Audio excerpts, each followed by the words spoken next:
What's it like being part of an atheist minority?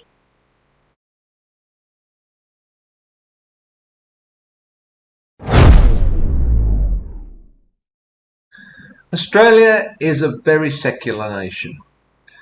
In the most recent Australian census conducted in 2021, only 43.9% of people identified as Christian, which is still admittedly the single largest group. 8.3% identified as Islamic, Hindu or Buddhist. The second largest group, at 38.9%, identified as having no religion at all. Now, this doesn't mean necessarily that they don't believe in God or that they have no spiritual beliefs of any kind. According to the Bureau of Statistics, this refers to the broad group secular beliefs and other spiritual beliefs and no religious affiliation. In 2016, the no religion group was 30.1%. So there was an almost 9% increase in people who identified with this group in the 5 years between these censuses from 2016 to 2021. In 2016, 52.1% identified as Christian. So in the 5 years between 2016 and 2021, we saw a decrease of just over 8%. So that's almost the same as the increase in non-religious. In 2016, 6.9% identified as Islamic, Hindu or Buddhist. That increased by 1.4% in 2021. So that was mostly due to immigration. And this accounts for the rest of the decline in the number of people identifying as Christian. So most of the decline in the number of people identifying as Christian seems to have been caused by people no longer doing that, rather than because of an influx of people of other faiths. I think it's fair to say that, by and large, religion does not play a large part in Australian society. For the most part, and I'll discuss one important exception later, prayer does not have a place in any social or civic events, unless they are explicitly religious occasions. But even when it comes to events at Christmas time, such as carols by candlelight, you won't usually hear any prayers, unless, again, this is taking place in an explicitly religious setting, such as a Christian school. People don't just spontaneously pray together. Most people won't say grace at meals. I think most people in Australia, if they went to a dinner party and the host announced that they were about to say grace, I think most people in that setting would be pretty uncomfortable.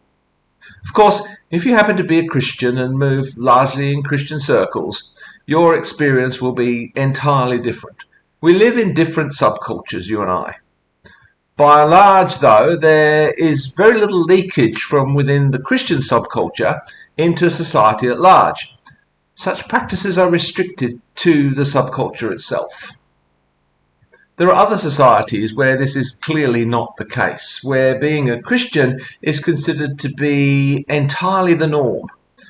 You'll assume that everyone you meet, everyone you know, is a Christian. Being a Christian is the default position in those societies, in those communities. Anyone who isn't a Christian would be regarded as unusual, maybe even as an outsider. Within such a community, starting a board meeting with prayer may be taken for granted. If you're sick in hospital, you'd probably expect your visitors to pray with you. If someone in Australia started a board meeting with prayer, there would be much raising of eyebrows. If someone started praying for us while we were in hospital, we'd squirm, probably even if it was the visiting chaplain. Of course, this isn't true of everyone, but I think it's kind of the default position. When I meet someone, I don't assume they're a Christian. Their religious affiliation doesn't even cross my mind. Apart from when I was involved in explicitly religious groups, never in any social group has anyone ever started talking about what God has done for them in their life. This is simply not part of our normal day-to-day language. I'm pretty sure that even most of those people in Australia who identify as Christian wouldn't start talking about God in a secular setting, in their book club or the lunch they go to every Friday with their old school friends. People would think they were weird. At least that's my experience. If you're a Christian in Australia and you mix largely with other Christians, your experience is probably very different. I think if I visited the southern United States, the degree of religiosity that I'm likely to encounter there would be something of a culture shock to me. Here in Australia, a Christian may feel reluctant to bring up their faith in a social setting from fear of being identified as weird, some kind of religious nut. However, I suspect that in the southern United States, the situation is reversed. Someone who is not a Christian may be reluctant to reveal that to their community, or even to their friends and family, for fear of being ostracized. I want to play you a short clip from an African American YouTuber by the name of Durante Lamar. I think that's how you say his name. I'll put a link to the full video in the description below. He used to be a Christian, but even long after he became an atheist, I think he says for something like 10 years, he remained in the closet, so to speak.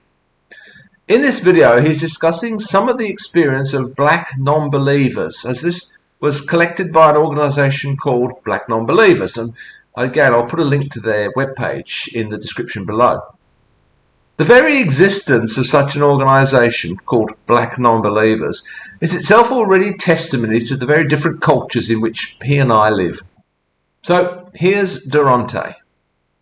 I want to share with you from their own words what this experience is like. So, from the mouths of some black non-believers who may even be next door to you.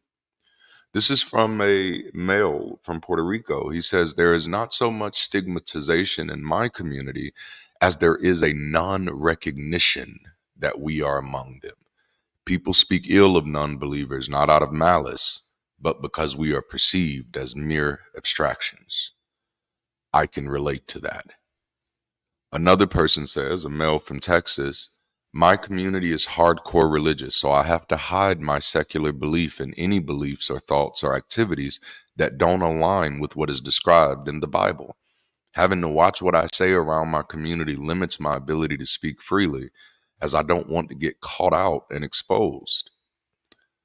A female from New Jersey says, too many black community spaces assume that black people are Christian, and even ostensibly secular spaces will include prayers to Jesus or praise dancing, which feels exclusionary.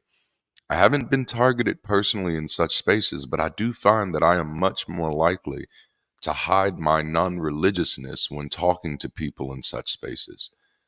You know, we're just a few in, and already you can see why the idea of secular fellowship and pride in non-religious identities is incredibly critical to the black community. Again, we're only 3 in, and what we're seeing here is a need to have to hide themselves. Now, one thing that the secular community has done a good job at by far and large is understanding the othering that we have put the LGBTQ community through. I think it's definitely time that we get some of that same insight into the black community, because I can say for sure, for the 10 years that I lived that I lived as an atheist in the closet, I definitely relate to so much of what is here. And even more, it even increased my empathy towards other communities such as the LGBTQ plus community. Um, Here's another one from a female in Georgia, not too far from me. It's really hard for me to find open-minded people that are comfortable with me being non-religious. I have to pretend around many people that I'm religious when I'm not. I get really irritated thinking about it because it feels like I cannot truly be myself around people. I often wonder if I'm ever going to find someone that's just going to like me for me. Because let's be honest, our religious identities aren't just about our religion. They're about who we are as people, what we choose to do with our lives, what we feel free doing with our lives. I can say for sure, in my 10 years in the closet, I felt like my whole life was an offense to my community. This is from someone else in Texas. They said at my last job, I had to pretend to have a religion, any religion, or they could fire me. I also had to hide the fact that I'm trans for the same reason. I worked for a Texas state agency. It was a job that almost no one gets fired from, but I had to pretend to be religious and tolerate the constant proselytizing. And I've been there. I've definitely been, the number one candidate for several positions. And then as soon as it was discovered that, oh, this person is an unbeliever. Um, a female from Virginia says, as an African American woman, I hate how so many local chapters of our organizations, namely the Urban League, NAACP, which I just spoke about recently, just assume that because we are Black that we must be religious. Not only do many of the events take place at churches, but going to actual Sunday service was actually promoted as a membership engagement activity. On the one hand, I get it, but I wish there was more space for those who identify as non-religious. It's very difficult for me to imagine what it would be like living in a society so dominated by religion, particularly as a non-believer. I'm sure that a religious person from that part of the world would experience similar culture shock if they lived here in Australia for a while.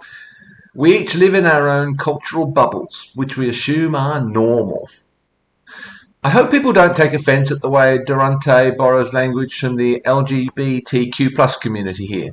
The comparison seems fair and reasonable.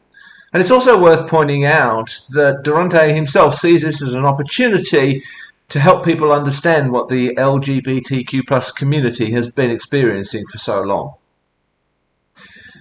Before I finish this video, I want to highlight one aspect of civic life in Australia where traditional religion still plays a role. I hinted at this at the start of the video. In most Australian parliaments at the state and at the federal level, sessions of parliament are opened with the Lord's Prayer. The only present exception to this is in the ACT Parliament, that's the Australian Capital Territory for non-Australian viewers.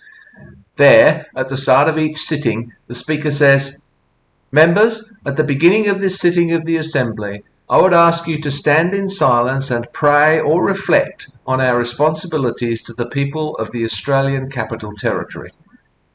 There was an article in the Guardian newspaper back in January of this year saying that there was a move to get the Lord's Prayer removed from the opening of the Victorian Parliament. I believe that at the present time, as recording this in late August 2024, it remains in place. I think there's no place for the Lord's Prayer in Parliament. Clearly, not everyone who is elected to Parliament is a Christian.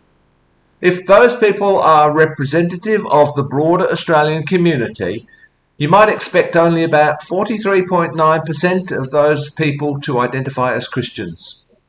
There are certainly Jews and Muslims and people of other faiths in the parliaments, in the various parliaments, as well, of course, as people of no faith. In fact, there'd be approximately 56.1% of them. Expecting them to say the Lord's Prayer is ridiculous, if not offensive. Hopefully, in a very short time, the other Houses of Parliament throughout Australia will follow the example of the ACT.